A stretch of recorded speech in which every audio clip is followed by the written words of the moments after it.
దళితులపై సీఎం జగన్ నమ్మక ద్రోహి. దళితులపై చెప్పేదొకటి చేసేదొకటి. దళితుల గురించి జగన్మోహన్ రెడ్డి చాలా చెప్తాడు, కానీ చేతల్లో ఏమీ ఉండదు అని టీడీపీ సభ్యుడు వర్లరామయ్య విమర్శలు.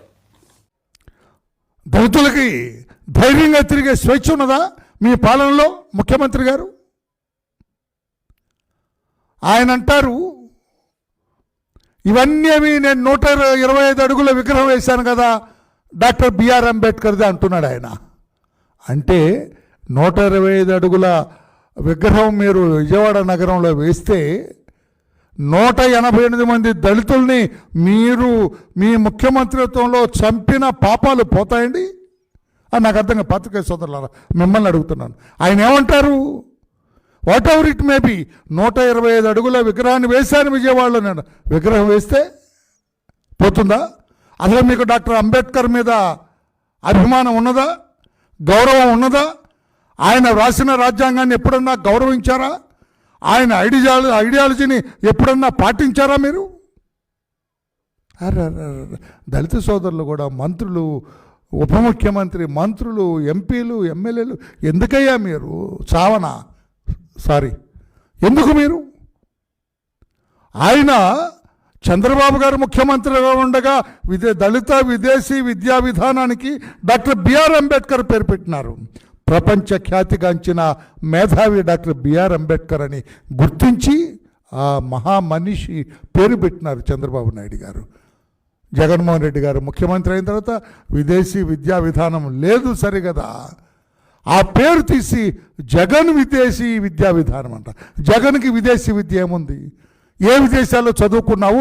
విదేశీ విద్య గురించి మీకేమి తెలుసు? జగన్మోహన్ రెడ్డి గారు అంతటి మహనీయుడు, అంతటి మేధావి, అంతటి విద్యావేత్త డాక్టర్ బిఆర్ అంబేద్కర్ పేరు తీసి మీ చరిత్ర తెలుసు కదా, మీకు ఒక క్రిమినల్ చరిత్ర ఉన్నది.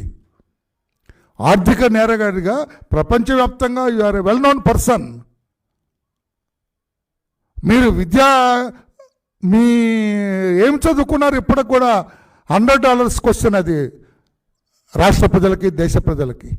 అటువంటి మీ పేరు పెట్టి ఆయన పేరు తీసేయటం దళిత వర్గాలను నేను ప్రశ్నిస్తున్నా. ఆ పార్టీలో ఉన్నారు సబబా? ఆయన పేరు తీసి పడేసి, ఆయన రాజ్యాంగాన్ని విస్మరించి, ఆయన ఐడియాలజీని తోసిపుచ్చి విగ్రహం 125 అడుగుల విగ్రహం వేస్తే ఆ పాపాలన్నీ పోతాయి సార్. డాక్టర్ సుధాకర్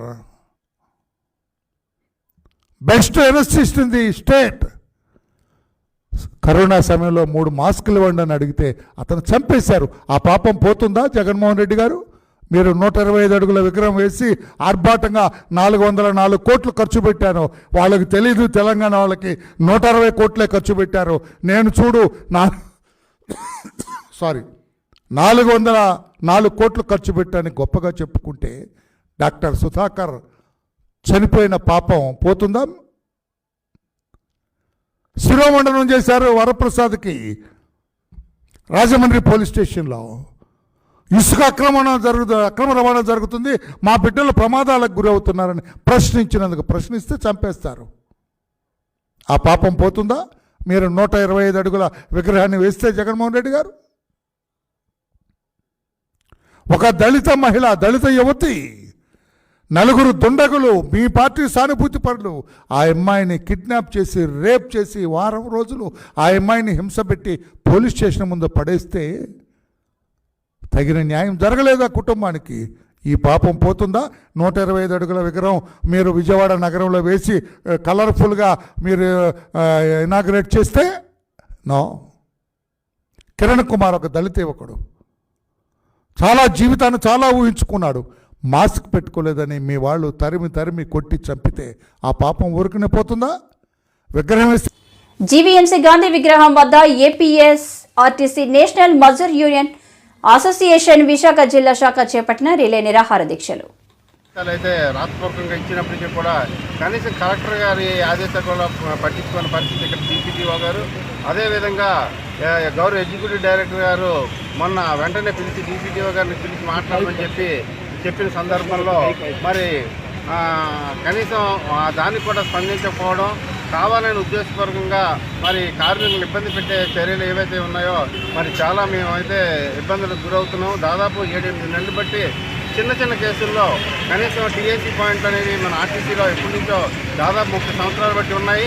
ఆ టీఏసీ పాయింట్లు పలానా దగ్గర చెక్ చేయాలి, పలానా దగ్గర కేసు రాయాలని ఒక నిబంధనలు ఉన్నప్పటికీ కూడా మరి టీటీఏలకు కూడా అవగాహన లేకుండా అధికారులు వాళ్ళకి టార్గెట్లు ఇస్తూ మీరు కేసులు ఎక్కువ రాయండి అని చెప్పి వాళ్ళని ఒత్తిడి చేయడం, ఆ మేరకు వాళ్ళు ఎక్కడ పడితే అక్కడ ఎక్కేసి బస్సులు ప్యాసింజర్ ఎక్కిన చోటే వాళ్ళు కూడా ఎక్కి మరి చెక్ చేసి అన్యాయంగా కేసులు రాయడం, అలా చిన్న చిన్న కేసుల్లో కూడా దాదాపు 7-8 నెలలు బట్టి కార్మికులు రోడ్డు పడి పిల్లపాలతో చాలా సతమతమయ్యే పరిస్థితులు.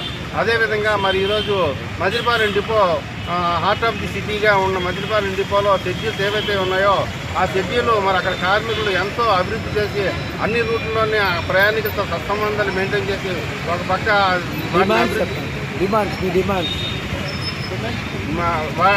చేస్తే వాళ్ళు ఏంటంటే ప్రధానంగా ఏంటంటే మరి ఏదైతే రద్దు ఈ మధ్యకాలంలో ప్రయాణికులకు బస్సులు పెంచాల్సింది పోయి ఉన్న షెడ్యూల్స్ చాలా వరకు తీసేయడం జరిగింది.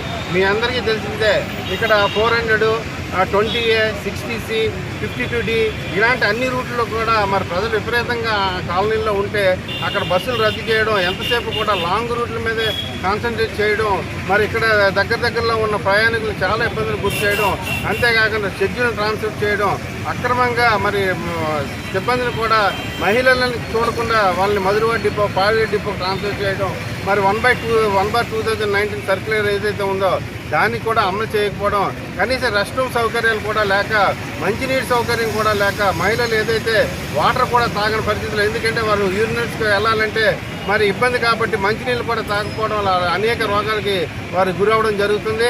మరి ఇప్పటికైనా యాజమాన్యం పిలిచి మరి 3వ రోజుకి వచ్చింది, అయినప్పటికీ కూడా కనీసం స్పందించకపోవడం విచారకరం. మరి ఈ ఉద్యమం తీవ్రస్థాయికి వెళ్ళకముందే వెంటనే స్పందించాలని మనం ఈ డిపిటిఓ గారికి విజ్ఞప్తి చేస్తున్నాం. మరి కార్మికులు అవగాహనతోనే రహదారి ప్రమాదాలు నివారించవచ్చు. ఇన్ఛార్జ్ కలెక్టర్ కెఎస్ విశ్వనాథన్ అన్నారు. శనివారం కాళీమాత గుడి వద్ద రహదారి భద్రతా మాసోత్సవాలను ప్రారంభించారు. అవగాహనతోనే ప్రమాదాల నివారణ, అవగాహనతోనే రహదారి ప్రమాదాలు నివారించవచ్చునని ఇన్ఛార్జ్ కలెక్టర్ కెఎస్ విశ్వనాథన్ అన్నారు. శనివారం కాళీమాత గుడి వద్ద రహదారి భద్రతా మాసోత్సవాలను ప్రారంభించారు. ఆయన మాట్లాడుతూ 72% పైగా ప్రమాదాలు, 76%కు పైగా మరణాలు అతివేగం వల్ల సంభవిస్తున్నాయన్నారు. 5% మరణాలు ప్రమాదాలు రాంగ్ రూట్లో వెళ్లడం వల్ల, 2% మరణాలు ప్రమాదాలు మద్యం సేవించడం వల్ల జరుగుతున్నాయని చెప్పారు. అనంతరం ర్యాలీని ప్రారంభించారు.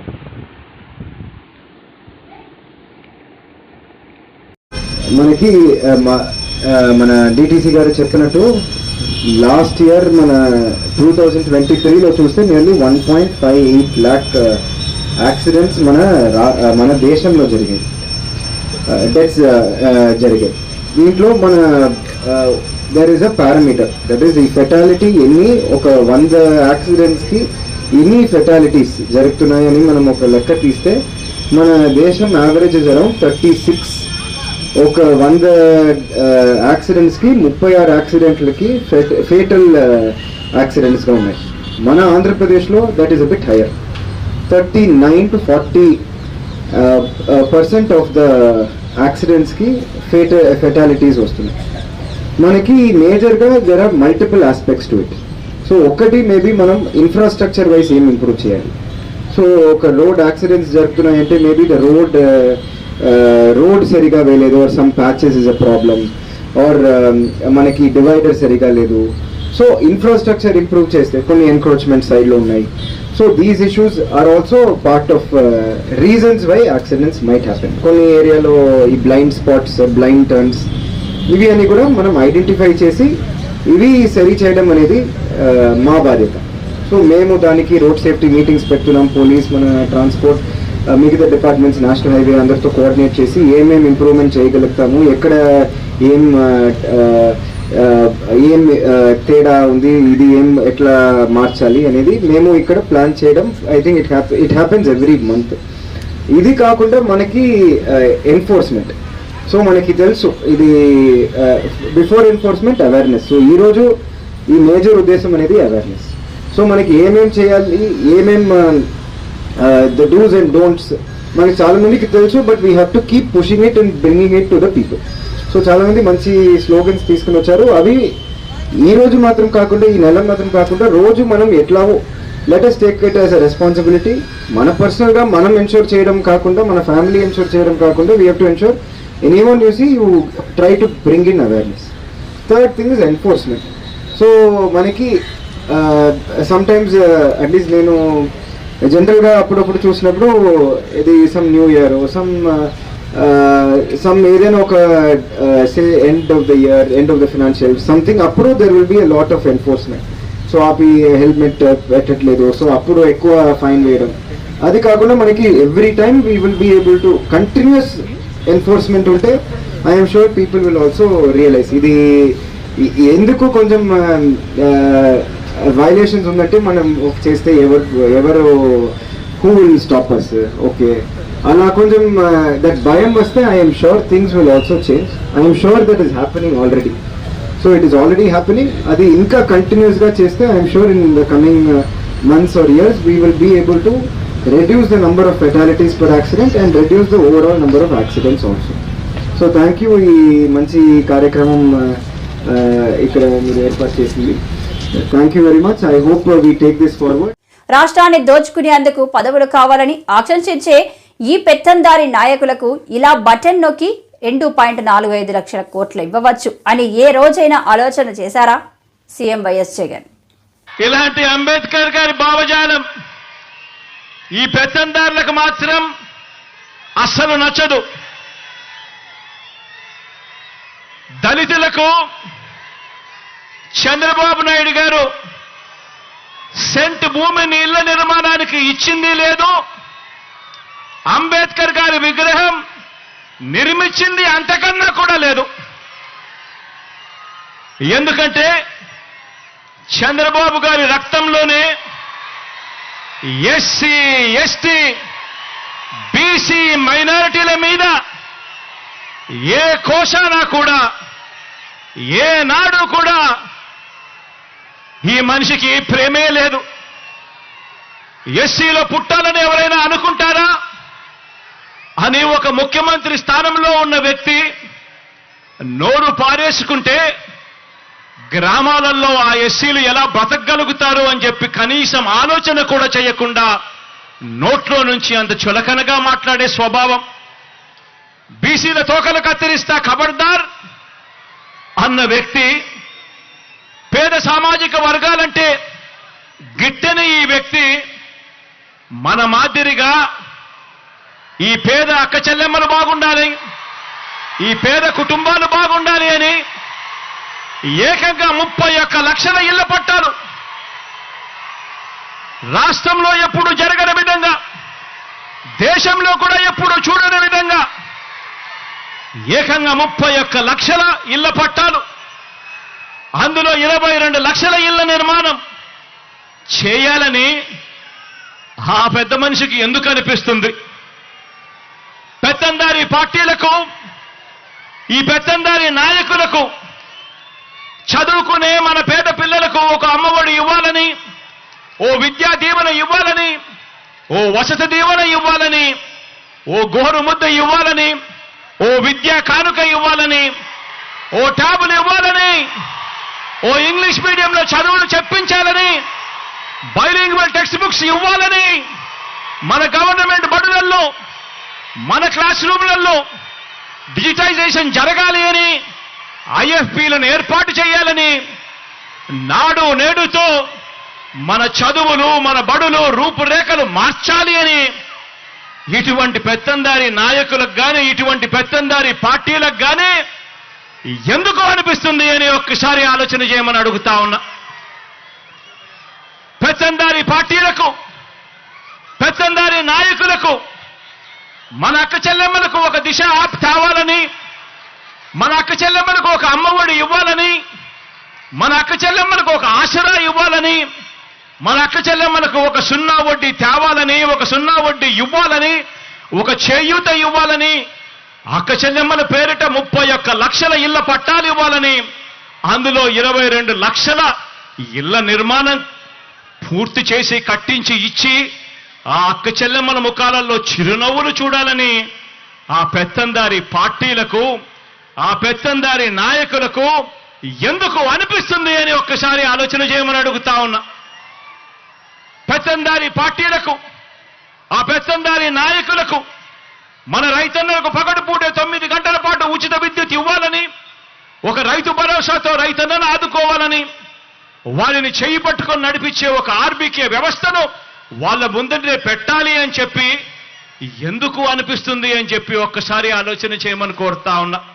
అందరి పట్ల ప్రేమ మమకారం చూపాలని వీళ్ళకి ఏ రోజైనా అనిపించిందా అని చెప్పి నేను అడుగుతా ఉన్నా. మీ బిడ్డ పాలనలో ఈ 56 నెలల కాలంలో 2,47,000 కోట్ల రూపాయలు నేరుగా మీ బిడ్డను బటన్ నొక్కుతున్నాడు. నా అక్క చెల్లెమ్మల కుటుంబాల ఖాతాల్లోకి నేరుగా డబ్బులు పోతా ఉన్నాయి. ఎక్కడా లంచాలు లేవు, ఎక్కడా వివక్ష లేదు. మరి రాష్ట్రాన్ని దోచుకునేందుకు మాత్రమే రాష్ట్రంలో పదవులు కావాలి అని చెప్పి ఆకాంక్షిస్తా ఉన్న ఈ పెత్తందారి పార్టీలకు, ఈ పెత్తందారి నాయకులకు ఏ రోజైనా కూడా ఇలాంటి వాళ్లకు ఇలా బటన్ నొక్కడం, ఇలా బటన్ నొక్కితే 2,47,000 కోట్లు పేద అక్క చెల్లెమ్మలకు పోయే పరిస్థితి ఉంటుంది, ఇలాంటి కార్యక్రమం చేయగలుగుతాము అని చెప్పి ఏ రోజైనా అనిపించిందా అని చెప్పి ఒక్కసారి ఆలోచన చేయమని కోరుతా ఉన్నా. ఇవన్నీ కూడా సామాజిక న్యాయాన్ని అందించడంలో విప్లవంగా పుట్టిన వ్యవస్థలు. ఈరోజు గ్రామ స్థాయిలో చిక్కటి చిరునవ్వుతో మన పిల్లలు కనిపిస్తారు. సచివాలయంలో మన గ్రామంలోనే ప్రతి 2,000 జనాభాకు ఒక సచివాలయం, ప్రతి 50 నుంచి 60 ఇళ్లకు ఒక వాలంటీర్. చిక్కటి చిరునవ్వుతో, లంచాలు లేకుండా, వివక్ష లేకుండా ప్రతి అక్క చెల్లెమ్మను, ప్రతి పేదవాడిని, ప్రతి రైతన్నను చెయ్యి పట్టుకుని నడిపిస్తూ ఈరోజు గ్రామ స్వరాజ్యం అంటే ఇది, అంబేద్కర్ గారి కలలు కన్న రాజ్యం ఇది అని చెప్పి ఏకంగా ఆ పిల్లలు, ఆ చెల్లెమ్మలు, ఆ తమ్ముళ్ళు ఈరోజు గ్రామ స్వరాజ్యం అంటే ఇది అని చెప్పి దేశానికే చూపిస్తా ఉన్నారు. ఇవన్నీ కూడా సామాజిక న్యాయాన్ని అందించడంలో విప్లవంగా పుట్టిన వ్యవస్థలు. కాబట్టే మనం ఆచరించిన విధానాలకు ప్రతీకగా ఈ సామాజిక న్యాయ మహాశిల్పం అనే దాన్ని ఈరోజు మనం నిర్మించుకున్నాం. ఈరోజు మనం ఆవిష్కరణ కూడా చేస్తా ఉన్నాము అని ఇవాళ గర్వంగా చెప్తా ఉన్నాను. విశాఖపట్నంకు విశిష్టత కలిగించి వన్నె తెచ్చిన సహజ వనరులు మన పొడవైన సాగర్ తీరం. సాగరాన్ని విశాఖ వాసులు గంగాదేవిగా భావించి పూజలు సమర్పిస్తూ ఉంటారన్న విషయం ప్రజలందరికీ విదితమే. విశాఖపట్నం అంటే ముందుగా గుర్తొచ్చేది సముద్రం. మనం అవునన్నా కాదన్నా ప్రతి ఒక్కరి మదిలో మెలిచేది సముద్రం, బీచెస్. ఈ విశాఖపట్నం నగరానికి తలమానికం వంటిది. విశాఖపట్నం ఆర్థిక వ్యవస్థకు మూలం కూడా ఈ సముద్రమే. ఈ సముద్ర మరి ఉన్నతిని, దాని యొక్క ఇంపార్టెన్స్ని గ్రహించక నిర్లక్ష్యం చేశారో ఇన్ని సంవత్సరాల పాటు. మరి ఏ కారణమో తెలియదు కానీ చాలా బాధాకరం. మనకు ఆర్కే బీచ్కి వెళ్ళినా, రిషికొండ బీచ్కి వెళ్ళినా ప్రతి ఒక్క విశాఖవాసి ప్రౌడ్గా ఫీల్ అవుతారు. చక్కగా నిర్మాణం ఆ బీచెస్ చాలా సుందరంగా, అందంగా ఉన్నాయి. మొన్న G20 సమయంలో కూడా కొన్ని కొత్త బీచెస్ నిర్మాణం కూడా జరిగాయి. కానీ మనం ఈ ఆర్కే బీచ్ అలాగే మన రిషికొండ బీచ్ మధ్యలో ఉన్నటువంటి అనేక ప్రాంతాల్లో దృశ్యాలు చూస్తే చాలా బాధ కలుగుతుంది. ఈవెన్ ఆర్కే బీచ్లో కూడా ఇటువంటి మురికి ఒకటి సముద్రంలో కలుస్తోంది. ఇది ఒక మహానదిలాగా, ఈ మురికి కాలువే ఒక మహానదిలాగా వెళ్ళి సముద్రంలో కలిసి పూర్తిగా కాలుష్యంగా తయారు చేస్తోంది. నడిచే పరిస్థితి లేదు. ఇక్కడ శాండ్ చూస్తే మీకు తలదన్నేటువంటి బీచ్ మీకు మొత్తం ఆర్కే బీచ్ నుంచి రిషికొండ వరకు కంటిన్యూస్గా నిర్మించవచ్చు, అభివృద్ధి చేయొచ్చు, పర్యాటక రంగాన్ని 10 రెట్లు పెంచవచ్చు. కానీ అటువంటి ఆలోచన ఇక్కడ స్థానిక ప్రభుత్వానికి, రాష్ట్ర ప్రభుత్వానికి లేకపోవటం శోచనీయం. మరొక పక్క నేను అనేక సందర్భాల్లో ఈ ప్రశ్నలు కూడా పార్లమెంట్లో అడగటం జరిగింది. కొన్ని విషయాలు చెప్తాను. మన తీర ప్రాంతం విశాఖపట్నానికి ఉన్నటువంటి కోస్ట్ లైన్ 17.4 కిలోమీటర్లు. అది 30 సంవత్సరాల వ్యవధిలో 3.4 కిలోమీటర్లు కుదించుకుపోయింది. పొల్యూషన్ కారణంగా ప్రధానంగా కోస్ట్ లైన్ రిసీడ్ అవుతా పోతా ఉంది. ఈ రకంగా మీరు చూస్తూ పోతే మరో 30 సంవత్సరాల్లో ఈ 15 కిలోమీటర్లు 12 కిలోమీటర్లకు కుచించుకుపోతుంది. మరోపక్క డెడ్ జోన్ అంటారు, సముద్రంలో డెడ్ జోన్ అంటే ఆ ప్రాంతంలో మీకేమీ ప్రాణంతో ఆక్సిజన్ ఉండదు. డెడ్ జోన్లో ఆక్సిజన్ లేకపోతే ఏ జీవి కూడా బతకలేదు. విశాఖపట్నంలో సుమారు 2 లక్షలకు పైగా మత్స్యకారులు వారికి వేట చేయటం తప్పితే మరొకటి తెలియదు. వారు దానిపైనే పూర్తిగా జీవనాధారం ఉన్నటువంటి 2 లక్షల మందికి వారి జీవనోపాధి ఏమవ్వాలి? రాను రాను పడే చేపల కంటే నాకు అనేక మంది ఫిషింగ్ బోట్ ఓనర్స్ చెప్పారు, మనం వేటకెళ్తే మనకి ఎంత చేపలు పడతాయో అంత చెత్త కూడా మన నెట్లో పడుతుంది అని. ప్లాస్టిక్ వ్యర్థాలు పడుతున్నాయి. నేను అనేక సార్లు ఇంతకుముందు సూచించడం కూడా జరిగింది. అటువంటి వ్యర్థాన్ని తీసుకొచ్చి బయట కనీసం పడేయాలంటే వారికి మీరు బోట్ ఓనర్స్కి కొంతైనా పారితోషికం చెల్లించండి, లేకపోతే వాళ్ళు మళ్ళీ ఆ చెత్తను అక్కడే వదిలేసి వస్తారు. సో ఈ విధంగా నిర్లక్ష్యానికి గురవటం అంటే అరెస్టులతో ఉద్యమాలను ఆపలేరు, బైజూస్ దోపిడీని అరికట్టండి అంటే అరెస్టులు చేసి జైలుకు పంపుతారా? గుర్తెట్టుకో జగన్, రానున్న ఎన్నికల్లో యువత సరైన గుణపాఠం చెబుతారు అన్నారు. ద్వారకా నగర్ సెంటర్ లో ఉన్నటువంటి బైజూస్ సంస్థలో విద్యార్థి యువజన సంఘాల నాయకులైనటువంటి విశాఖ జిల్లా ప్రధాన కార్యదర్శి వై రాంబాబు, అదేవిధంగా అధ్యక్షుడు కె అచ్యుతరావు, ఎస్ఎఫ్ జిల్లా ప్రధాన కార్యదర్శి నాగరాజు, అదేవిధంగా వై సాయి కుమారు, దేముళ్ళు, వీళ్ళు 5గురు ఆందోళన చేశారు. పోలీసులు పైచాచికంగా అక్రమంగా కేసులు పెట్టారు. ఈ వాళ్ళకి 19 రోజులు అయింది. ఈ 19 రోజులు వాళ్ళు రిమాండ్ ఖైదీలుగా ఉండి ఈ రోజు విడుదలైనారు. ఎట్టి పరిస్థితుల్లోనూ భారత కమ్యూనిస్ట్ పార్టీ మీకు అండగా ఉంటుంది. రాష్ట్రంలో కమ్యూనిస్టులకి, మరి ముఖ్యంగా సిపిఐ ప్రజా సంఘాల నాయకులకి ఎవరికి కేసులకు భయపడేది లేదు. జగన్మోహన్ రెడ్డి గారు ఇప్పుడైనా ఆలోచన చేయాలా? బైజూస్ కి అండగా ఉంటావా? పేద విద్యార్థులకి, యువజనులకి అండగా ఉంటావా? ప్రతి సంవత్సరం నేను క్యాలెండర్ రిలీజ్ చేసి ఈ రాష్ట్రంలో ఉన్న యువజనులకి అందరికీ ఉపాధి కల్పిస్తానని చెప్పిన ముఖ్యమంత్రి దొంగ మాటలు చెప్పి ఈ రోజు బైజూస్ సంస్థ ద్వారా నీ ఖజానాన్ని నింపుకొని ప్రజలను మోసం చేస్తున్నావు. ఖబర్దార్ జగన్మోహన్ రెడ్డి, రేపు ఎన్నికల్లో యువజన విద్యార్థులందరూ నిన్ను ఇంటికి పంపించి బంగాళాఖాతంలో కలుపుతారని ఈ సందర్భంగా తెలియజేస్తూ, ఎవరైతే అరెస్ట్ అయ్యారో వారు అందరి కుటుంబాలకి కమ్యూనిస్ట్ పార్టీ అండగా ఉంటుంది. భవిష్యత్తులో కూడా ఈ ఉద్యమంలో పాల్గొన్న నాయకులకి అందరికీ ఈ కేసు కొట్టేసేంత వరకు కమ్యూనిస్ట్ పార్టీ అండగా ఉంటుందని తెలియజేస్తూ, వారి కుటుంబాలందరికీ మరొక్కసారి భారత కమ్యూనిస్ట్ పార్టీ జిల్లా కమిటీ తరఫున మేము కృతజ్ఞతలు చేస్తూ, ఎవరైతే అరెస్ట్ అయి బయటకు వచ్చారో వాళ్ళందరికీ జేజేలు పలుకుతూ మీ అందరికీ అండగా ఉంటుంది కమ్యూనిస్ట్ పార్టీ. మీరేం బెరవక్కర్లేదని మరొకసారి హామీ ఇస్తూ ముగిస్తున్నాం. లో అనంతపూరు, కడప వివిధ ప్రాంతాలను ఆందోళన చేశారు. అక్కడ ఆస్తి నష్టం జరిగింది అనేది వాళ్ళు పోలీసులు, అదేవిధంగా సమస్య యాజమాన్య కేసులు పెట్టకుండా పోలీసుల్లో ఒత్తిడి చేసి, ఎందుకంటే పోలీసులు తప్పు కదా, రాష్ట్ర ప్రభుత్వమే దాంట్లో ప్రత్యక్షంగా భాగస్వామ్యం అయింది కాబట్టి రాష్ట్ర ప్రభుత్వం ద్వారా కేసులు పెట్టించడం జరిగింది. అయితే రాష్ట్రంలో ఉన్నటువంటి అనేక మంది విద్యార్థుల ద్వారా నష్టపోతున్న వాటిపైన పట్టించుకోకుండా సమస్య మూసివేయాలని మనం ఆందోళన చేస్తే మన పైన 307 కేసులు పెట్టడం చాలా బాధాకరం. ఆ సమస్య ఇప్పటికే కర్నూలులో కూడా ఈ సేమ్ కేసులు ఇదే సెక్షన్ లో ఏం పెట్టారో, వైజాగ్ లో ఏం పెట్టారో అక్కడ కూడా పెట్టారు. అయితే ఆ రోజు మన వాళ్ళు ఎవరు కూడా అక్కడ దొరకపోవడం ద్వారా ఆ కేసు అట్లా పెండింగ్ పెట్టారు. అదేవిధంగా అనంతపూర్ లో ఇతర ప్రాంతాల్లో కూడా కేసులు నమోదు చేశారు. ఎందుకు బయట పెట్టడం లేదు. నాయకులు పెట్టిన కేసుల పైన కూడా మీరు వెంటనే వెనక్కి తీసుకోవడానికి డిమాండ్ చేస్తున్నాం. లేని పక్షంలో ఇప్పటికే మళ్ళీ ఒకసారి రాష్ట్ర కమిటీ సమావేశం ఏర్పాటు చేసి ఈ కేసుల పైన, ఆ సమస్య అక్రమాల పైన మరింతగా ఉద్యమాలు చేయడానికి కూడా రాష్ట్ర ఏవైఎఫ్, ఏఎస్ఎఫ్ కమిటీలు ప్రయత్నం చేస్తా ఉన్నాయి. చెప్పడం జరిగింది. 8, 9, 10 తరగతి విద్యార్థులకు ట్యాబ్లు ఇవ్వడం కూడా జరిగింది. దాంట్లో కూడా అవకతవకలు జరిగాయి. పైగా ఈ కంపెనీకి చెడ్డ పేరు కూడా చాలా మూట కట్టుకోవడం కూడా జరిగింది. మనీ లాండరింగ్ లో కేసులు ఉన్నాయి. మరి అదేవిధంగా సిబిఐ ద్వారా, అదేవిధంగా ఇన్కమ్ ట్యాక్స్ ద్వారా కూడా వీళ్ళకి ఎంక్వైరీ చేయాలనే ఉద్దేశంతో కేంద్రంలో కూడా ఉన్నటువంటి పరిస్థితి ఉంది. ఇటువంటి మరి బైజూస్ కంపెనీలతో ఒప్పందం సరైనటువంటి పద్ధతి కాదని చెప్పేసి అఖిల భారత